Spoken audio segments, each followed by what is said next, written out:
प्राचीन भारतीय इतिहास में द्वितीय नगरीकरण एक बहुत बड़ी घटना थी जिसने प्राचीन इतिहास को बदल कर रख दिया। आज का हमारा विषय है द्वितीय नगरीकरण। इस वीडियो में हम देख पाएंगे कि इसकी पृष्ठभूमि क्या थी, प्रथम नगरीकरण क्या है, द्वितीय नगरीकरण क्या है, तृतीय नगरीकरण क्या है, द्वितीय नगरीकरण के उदय की परिस्थितियाँ कौन सी थीं, पृष्ठभूमि इसका क्या है। इसके अलावा इसके उदय या द्वितीय नगरीकरण के प्रारंभ होने के फलस्वरूप प्राचीन भारतीय इतिहास में कौन से परिवर्तन हुए, उसके क्या परिणाम हुए, और भारतीय इतिहास विशेषकर उत्तर भारतीय इतिहास, दक्षिण भारतीय इतिहास किस तरह से प्रभावित हुआ, व्यापार वाणिज्य कैसे प्रभावित हुआ, शिल्प कैसे प्रभावित हुआ, इस सब द्वितीय नगरीकरण में हम देखेंगे। कृषि व्यवस्था हमारी क्या रही, इसके अंतर्गत सारा कुछ आएगा। Welcome in my YouTube channel study with शरण IAS। और अगर आप सब्सक्राइब अब तक ना किए हो तो इस चैनल जरूर सब्सक्राइब करिए। इस चैनल पे आपको इतिहास की वीडियो और करंट अफेयर्स की वीडियोस आपको मिलती रहेंगी। हिंदी साहित्य की जो वीडियो है हमारे नए चैनल हिंदी की पाठशाला पर आप जाकर देख सकते हैं। हिंदी की वीडियो इस पर अब नहीं अपलोड होंगी। तो शुरू करते हैं द्वितीय नगरीकरण। सबसे पहले देखते हैं प्रथम नगरीकरण क्या था।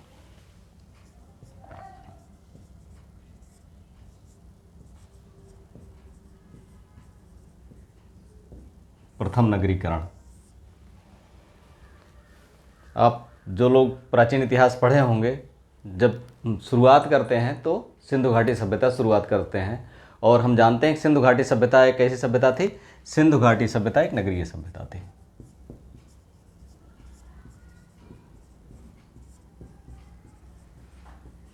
कैसी सभ्यता थी? नगरीय। सबसे पहले नगरीकरण जान लीजिए। नगरीकरण क्या होता है? नगरीकरण मतलब होता है कि जहाँ की अधिसंख्य जनसंख्या, वर्तमान की परिभाषा देखें तो 75% जनसंख्या, जिस नगर की, जिस कस्बे की 75% से अधिक जनसंख्या गैर कृषि कार्यों में लगी हो, गैर उत्पादन कार्यों में लगी हो, उसे हम वहाँ पर उसे नगरों की संज्ञा दे सकते हैं। और ऐसी स्थितियाँ प्राचीन काल से थी। तो सिंधु घाटी सभ्यता हम देखते हैं कि प्रथम नगरीकरण यहाँ पर होता है। प्रथम नगरीकरण सिंधु घाटी सभ्यता का होता है, क्योंकि यहाँ पर जो नगर थे इसके सिंधु घाटी सभ्यता के, वो प्राचीन काल से ही 75% या अधिक लोग इसमें गैर उत्पादन कार्यों में लगे थे। गैर उत्पादन कार्यों मतलब शिल्प से संबंधित, व्यापार वाणिज्य से संबंधित, इस सब तमाम सारे कार्यों में लगे हुए थे। अब हम देखते हैं द्वितीय नगरीकरण। प्रथम नगरीकरण सिंधु घाटी सभ्यता हुई तो ये 1750 ईसा पूर्व में, 1750 ईसा पूर्व में ये अलक्षित होती है, पतन होता है सिंधु घाटी सभ्यता का। उसके बाद आती है 1500 ईसा पूर्व में कौन सभ्यता शुरुआत होती है? वैदिक सभ्यता।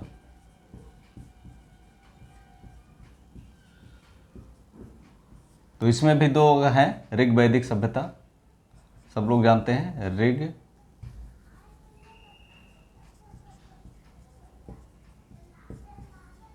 वैदिक युग और उत्तर वैदिक युग।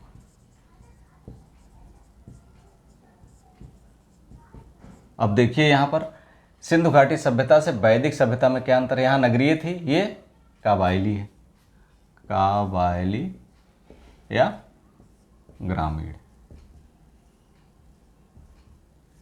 ये काबाइली या ग्रामीण थे, क्योंकि वैदिक सभ्यता के लोग, इनमें जो इनके ग्रंथ मिलते हैं, वैदिक ऋग्वेद, यजुर्वेद, अथर्ववेद, सामवेद, इसमें ऋग्वेद में अधिकतर जो इनकी प्रवृत्तियां हैं वो काबाइली जीवन की तरफ संकेत करती हैं, पशुचारण की तरफ संकेत करती हैं, यायावरी जीवन की तरफ संकेत करती हैं।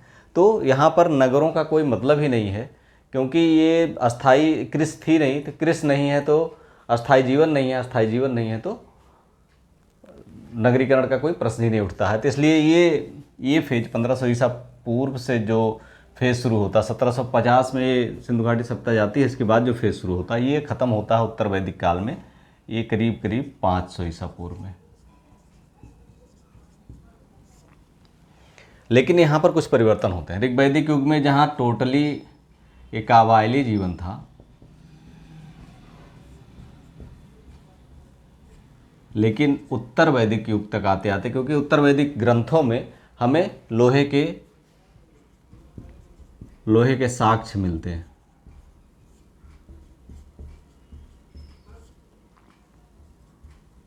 स्पष्ट है कि उत्तर वैदिक श्यामयस कृष्णयस मेटलर्जी का साक्ष्य यहाँ पर हमें प्राप्त होता है। तो उत्तर वैदिक युग में लोहे के साक्ष्य मिलने का ये होता है कि जो सभ्यता, ऋग्वैदिक सभ्यता हमारी पंजाब प्रांत में थी, पंचनद प्रदेश में थी, वहाँ पर कम वर्षा या मान चलिए कि 50 सेंटीमीटर से कम वर्षा होती थी, तो इससे वहाँ पर जंगल झाड़ी थोड़ी हल्की होती थी और उनको काटना आसान था तांबे के औजारों से, कांसे के औजारों से, पत्थरों से। लेकिन गंगा घाटी में जैसे जैसे पूरब आते हैं, वर्षा की मात्रा 200 सेंटीमीटर से ऊपर तक पहुँच जाती है और घने जंगल हैं, तो इनको बिना लोहे के प्रयोग के काटना संभव नहीं था। लेकिन उत्तर वैदिक काल हम देखते हैं क्या खोज हो जाती है। उत्तर वैदिक काल में लोहे का साक्ष्य लोगों को मिलता है और इससे जंगलों को साफ करना आसान होता है, सभ्यता पूरब की तरफ बढ़ती। जैसे ऋग्वैदिक काल में पश्चिमोत्तर की तरफ सभ्यता थी, पंजाब में या पंचनद प्रदेश में ही थी, वो गंगा घाटी में उत्तर वैदिक युग में गंगा घाटी में पहुंच जाती है। कारण क्या है? लोहे के प्रयोग। तो लोहे का प्रयोग केवल लड़ने के लिए नहीं करते थे, जंगल काटने के लिए, इसमें लड़ाई के लिए भी करते थे प्रयोग। लड़ाई के लिए लोहे का प्रयोग करते थे, जंगल काटने के लिए, और किस लिए करते थे? कृषि के लिए।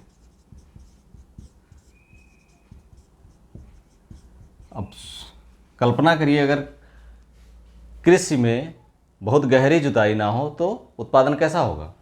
उत्पादन ना के बराबर होगा। या तो मिट्टी हल्की हो, बलुई हो, पंजाब के क्षेत्र की जैसे मिट्टी है, वहाँ पर जंगल कम है, राजस्थान में बलुई मिट्टी हो, उसको थोड़ा सा लोहे के किसी अन्य धातु के फाल से या लकड़ी के फाल से थोड़ी बहुत खेती की जा सकती है।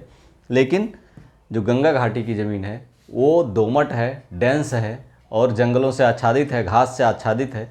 तो इस यहाँ पर बिना लोहे के फाल के कृषि करना संभव नहीं है और यहाँ लोहे की ज़रूरत पड़ती है उत्तर वैदिक काल में। तो ये ज़रूरत जो है, लोहे की जो आवश्यकता थी या लोहे का उपयोग ये लोग करना जब सीखते हैं, तो हम देखते हैं 6ठी शताब्दी ईसा पूर्व में जो वाराणसी का राजघाट है, यहाँ से ढेर सारी मात्रा में कौसाम्बी से, अतरंजी खेड़ा से या इस तरह से तमाम सारी जगहों से, जखेड़ा से, एटा में जखेड़ा एक स्थान है, वहाँ से हमें लोहे के फाल मिलते हैं।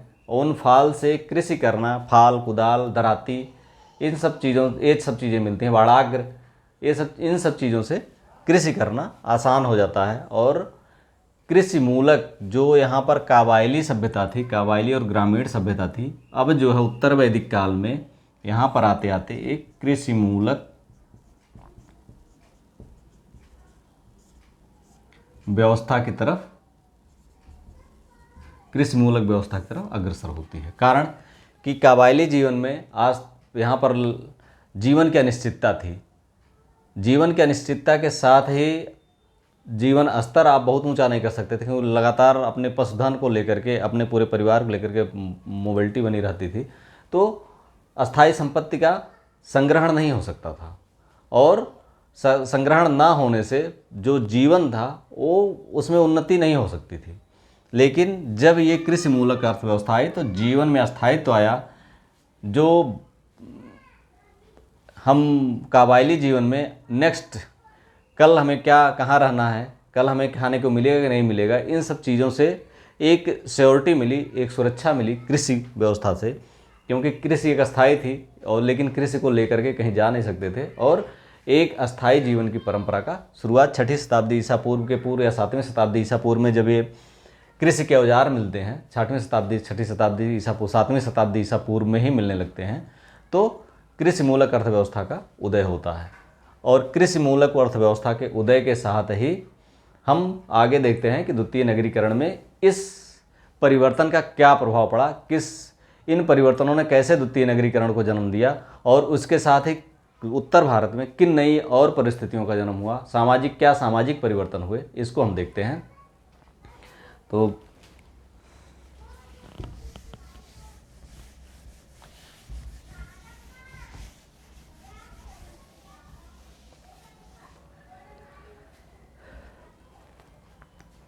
जब कृषि अर्थव्यवस्था का प्रारंभ होता है, कृषि अर्थव्यवस्था के प्रारंभ के साथ हमने बताया कई सारी चीज़ें जुड़ी हुई हैं। एक तो पहली कृषि अर्थव्यवस्था के साथ पहली जो व्यवस्था जुड़ी हुई है वो है उत्पादन, अस्थाई जीवन।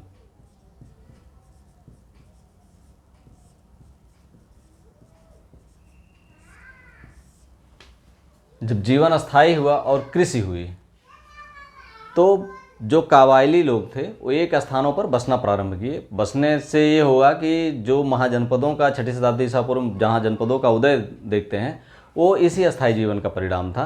कृषि मूलक अर्थव्यवस्था के प्रारंभ का संकेत था और ये स्थिति पूरे उत्तर भारत और दक्षिण भारत ऊपरी दक्कन में ये दिखाई पड़ती है, क्योंकि प्रतिष्ठान जो है, प्रतिष्ठान जनपद, ये जो पैठन है, ये सब उसी समय के शहर हैं। और अवंती है, मगध है, वत्स है, तमाम जो भी गांधार है, कंबोज है, जो महाजनपद थे इसी समय बसना प्रारंभ करते हैं। 7वीं शताब्दी ईसा पूर्व से 6ठी शताब्दी ईसा पूर्व के अंतर्गत ये सब बसना शुरू करते हैं। और बसने के साथ ही जब बसते हैं तो कबायली जीवन से एक इतर सामाजिक व्यवस्था का प्रारंभ होता है। द्वितीय नगरीकरण की शुरुआत में इसकी बहुत बड़ी भूमिका थी अस्थाई जीवन की। अस्थाई जीवन क्यों शुरू हुआ? कृषि से। किससे शुरू हुआ? कृषि व्यवस्था से अस्थाई जीवन शुरू हुआ। अब कृषि कैसे शुरू हुआ? लोहे से। लोहे का उपयोग जब हुआ तो कृषि शुरू हुआ। अगर लोहा ना होता तो हम विस्तार खेती का नहीं कर पाते, ना हमारी सभ्यता मगध तक पहुंच पाती, क्योंकि वहां तक हमें पहुंचना संभव ही नहीं था। ना जंगल काट सकते, ना खेत बना सकते थे और ना ही उत्पादन कर सकते थे। और विभिन्न हथियार जब बने तो इससे हमें कटनी, दौनी, सारी चीज़ें ये लोहे के औजारों से संभव हो पाया है। और अस्थाई जीवन में जब कृषि और लोहे का प्रयोग हुआ तो इसमें दूसरी जो सबसे बड़ी व्यवस्था हुई, कृषि में अधिशेष उत्पादन।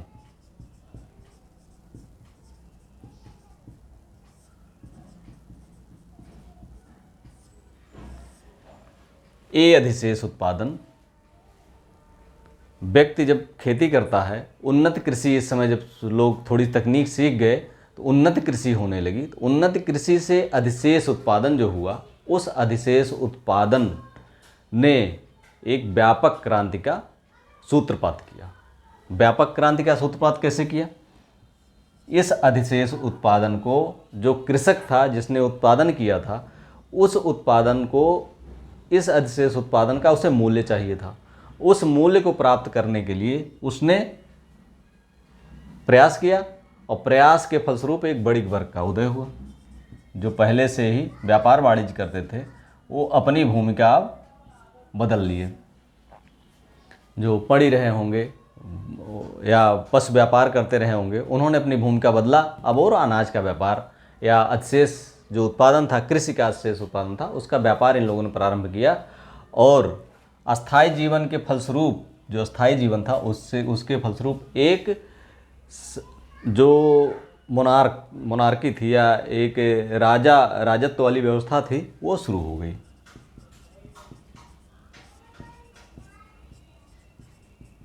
अब कबायली जीवन का मुखिया एक राजा हो गया, राजा की भूमिका में आ गया, सम्राट की भूमिका में आ गया या सम्राट की भूमिका में आ गया।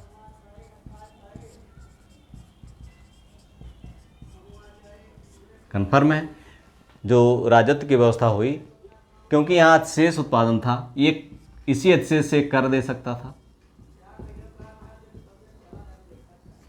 जो कबायली जीवन में चढ़ावा देते थे अपने मुखिया को, वो चढ़ावा अब अस्थायी रूप से कर के रूप में परिवर्तित हो गया। बड़े वर्ग इसी अधिशेष उत्पादन से व्यापार करने लगा। ये उससे कम पैसे पे लेता था, दूसरे को ऐसे क्षेत्रों में बेचता था जहाँ पर उसकी मांग ज़्यादा होती थी और यहाँ से कम दाम में खरीद करके और डिमांड वाले स्थान पर अधिक दाम में बेच देता था, अधिक मूल्य पर बेचता था। अब इसे लाभ हुआ बड़े वर्ग को जब लाभ हुआ और यहाँ इसको अधिशेष का पैसा मिला, तो इसे भी अपने घर को उन्नत करना चाहिए। घर को उन्नत करने के लिए करना प्रारंभ किया। ये बड़े वर्ग ने भी अपना व्यापार उन्नत किया।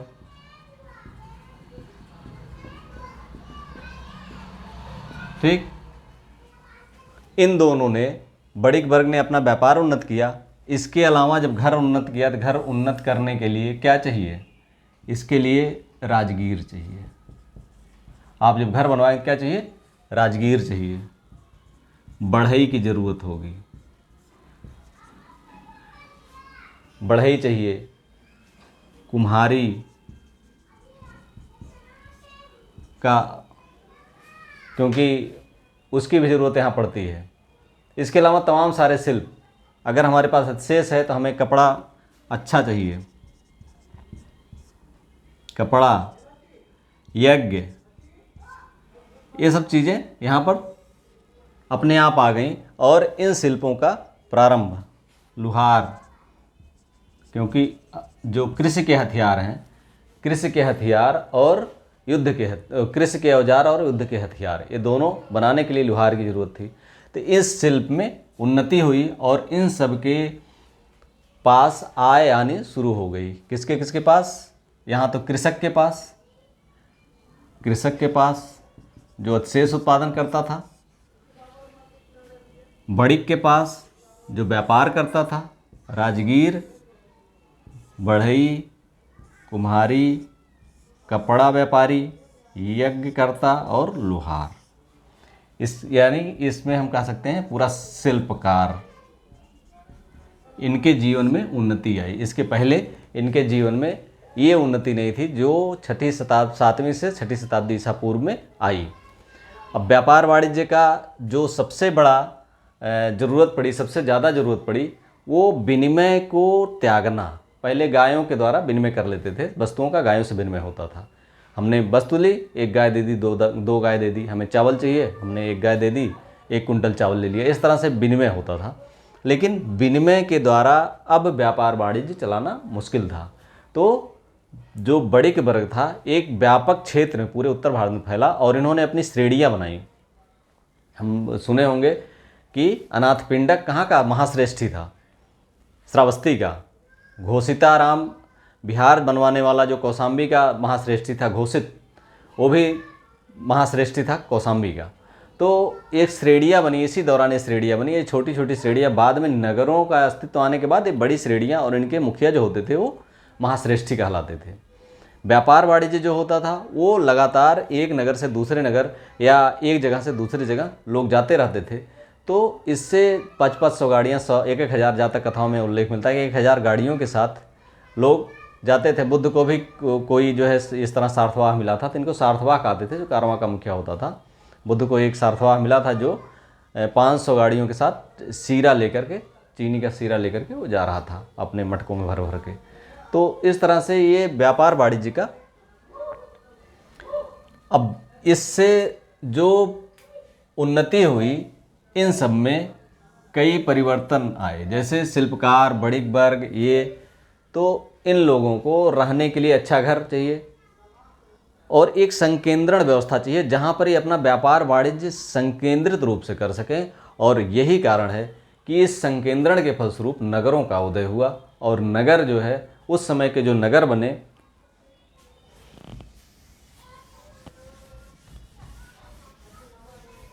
उस समय के नगरों में प्रारंभिक नगर जो बने, जैसे अगर हम उधर देखें, चंपा,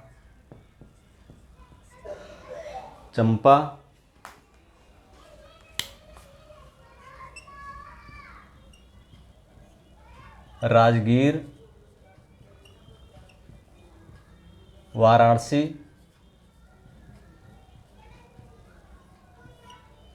श्रावस्ती, कौशाम्बी,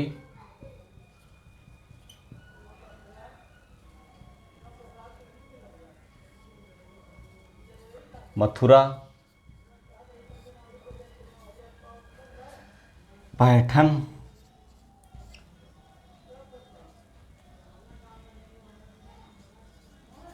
उधर अगर हम देखें तो तक्षशिला,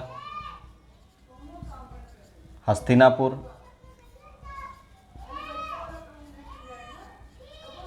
वैशाली,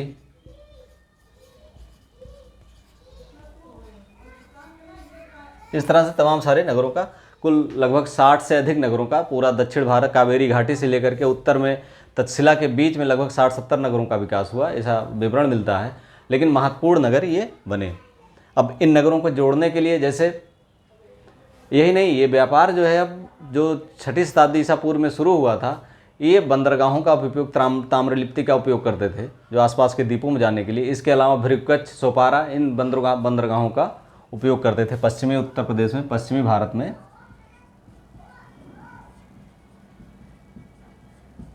कौन से बंदरगाह थे? भृगु, कच्छ, सोपारा, और पूर्वी भारत में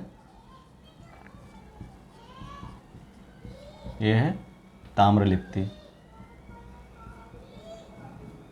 इन बंदरगाहों का ये उपयोग करते थे। बाद में रोम के साथ व्यापार में, जब रोम के साथ व्यापार होता दक्षिण भारत में, तो इस निश्चित तौर पे उस समय के लोगों ने इस व्यापार वाणिज्य के, जो समुद्री व्यापार वाणिज्य था, इससे ज़रूर उन्होंने सहयोग सीखा होगा और इस तकनीक को, वाणिज्य व्यापार की समुद्र पारीय तकनीक को उन्होंने उन्नत किया होगा।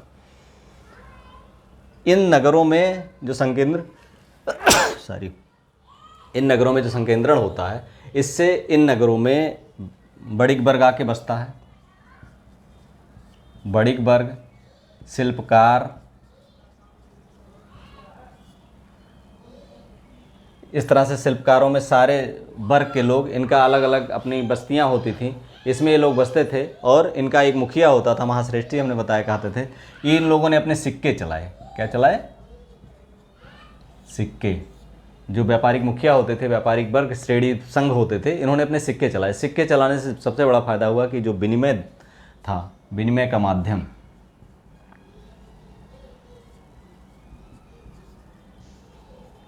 विनिमय का माध्यम खत्म हुआ, ये हो गया खत्म, और व्यापार वाणिज्य में सिक्के का उपयोग होने लगा। ये चूँकि ठप्पा मार के उन श्रेणियों के अपने चिन्ह के अनुसार ठप्पे लगते थे, तो इन्हें पंचमार्ग सिक्के कहा जाएगा, या आहत सिक्के। पंचमार्ग या आहत सिक्के।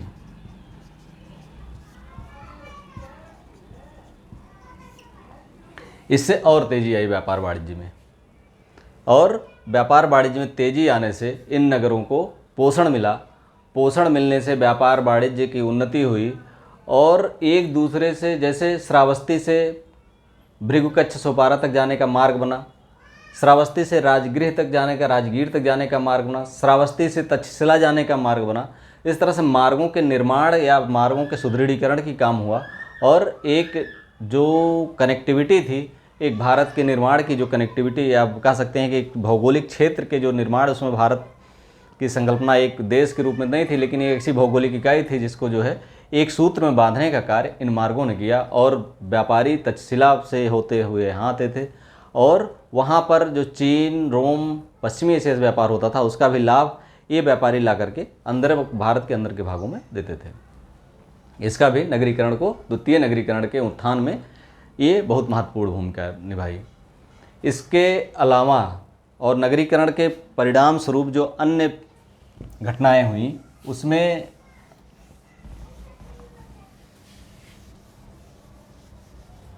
एक है धार्मिक क्रांति।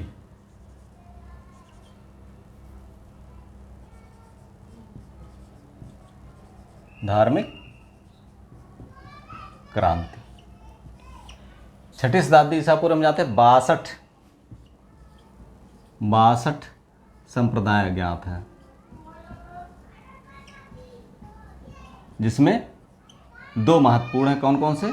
जैन और बौद्ध। ये 62 संप्रदायों के उदय का भी, उदय और नगरीकरण, ये दोनों से एक दूसरे से रिलेटेड है, क्योंकि शहरी अर्थव्यवस्था के लिए जो बेसिकली वैदिक सभ्यता थी, सनातन धर्म था, वैदिक धर्म था जो चला आ रहा था, ये एक तरह से ऐसी अर्थव्यवस्था को पोषित करता था जो ग्रामीण हो, एक तरह से ग्रामीण अर्थव्यवस्था की तरफ झुकी हुई अर्थव्यवस्था थी। जैसे समुद्र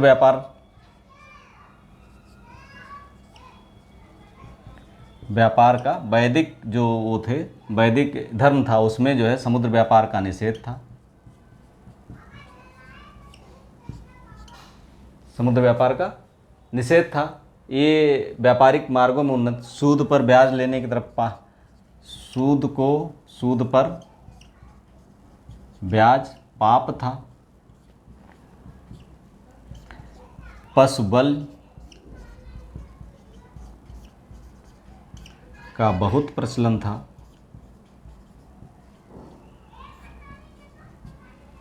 इस तरह से कि ये सब ऐसे थे जो कबायली जीवन की तरफ उसको वापस उसी तरह से व्यवस्था देखते थे।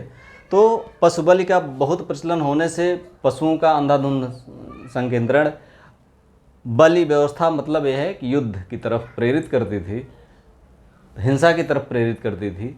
और ये व्यापार वाणिज्य के लिए एक अवरोध है, क्योंकि व्यापार वाणिज्य को क्या चाहिए? शांति।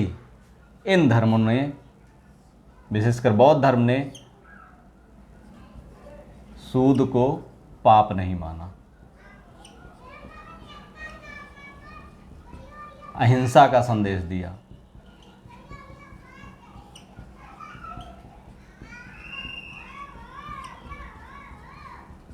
इस तरह से इन धर्मों ने एक नगरीकृत व्यवस्था की तरफ, एक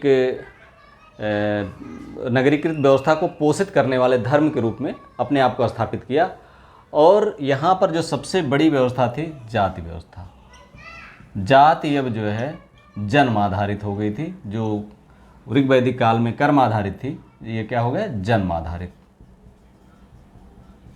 इससे निम्न वर्ग जैसे वैश्य और शूद्र, ये निम्न वर्ग में थे और निम्नतर होते गए। लेकिन जो यहाँ पर था, द्वितीय नगरीकरण के फलस्वरूप जो वाणिज्यिक क्रांति हुई, जो नगरीकरण की क्रांति हुई, उसमें हम देखते हैं कि सबसे ज़्यादा किसको लाभ हुआ? बणिक वर्ग। किसको लाभ हुआ?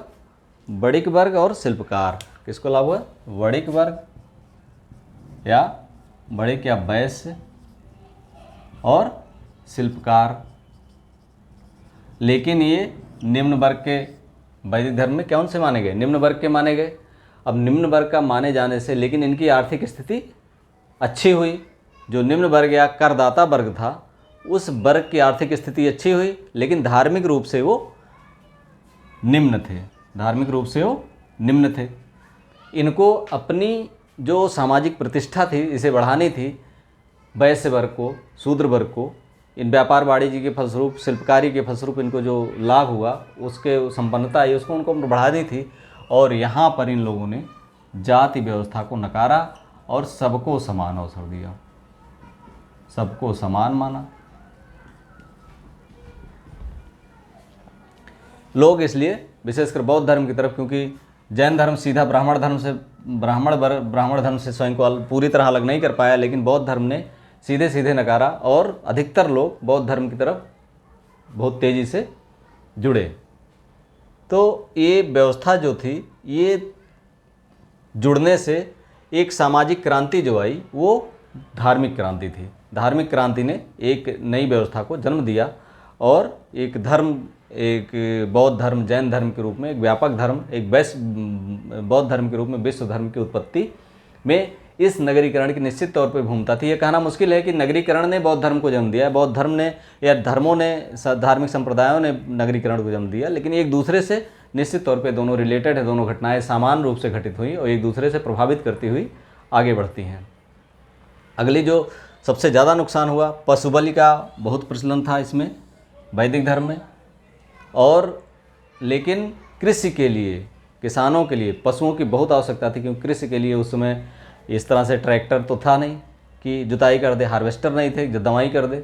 तो उसके लिए क्या थे? पशु ही मुख्य थे। वो दवाई के भी साधन थे, जुताई के भी साधन थे। तो पशुओं के लिए पशुबलि उनके लिए बहुत हानिकारक थी। और यहाँ पर अहिंसा का जो सिद्धांत था, बौद्ध और जैन धर्म का अहिंसा के सिद्धांत ने पशुबलि को रोका और बलि प्रथा के रोकने से कृषि मूलक अर्थव्यवस्था को बल मिला, अवशेष उत्पादन इससे बढ़ा और एक नगरीकरण में एक बहुत बड़ी उपलब्धि आई। इस तरह से एक हम देखते हैं कि जो द्वितीय नगरीकरण की जो सारी व्यवस्था थी, इसने एक व्यापक बदलाव की तरफ उत्तर भारत को ले गए, उत्तर भारत की तरफ इस व्यापक बदलाव की तरफ ये नगरीकरण ले गया। और ये बदलाव की तरफ यहीं तक नहीं रुका, इसी ने अंत में मगध साम्राज्य के उत्थान में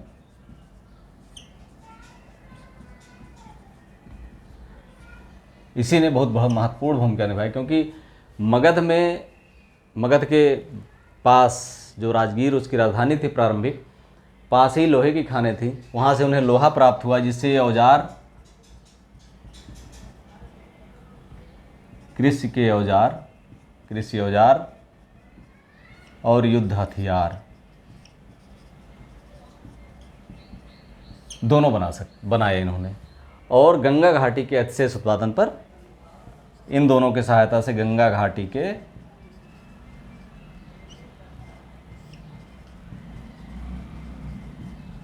अधिशेष उत्पादन पर इन्होंने अपना अधिकार किया। और उसी अधिशेष उत्पादन के बल पर यह साम्राज्य दृढ़तर होता गया। इसने 16 महाजनपदों का स्वयं में विलय किया और एक साम्राज्य के रूप में अपने आप को परिवर्तित कर लिया।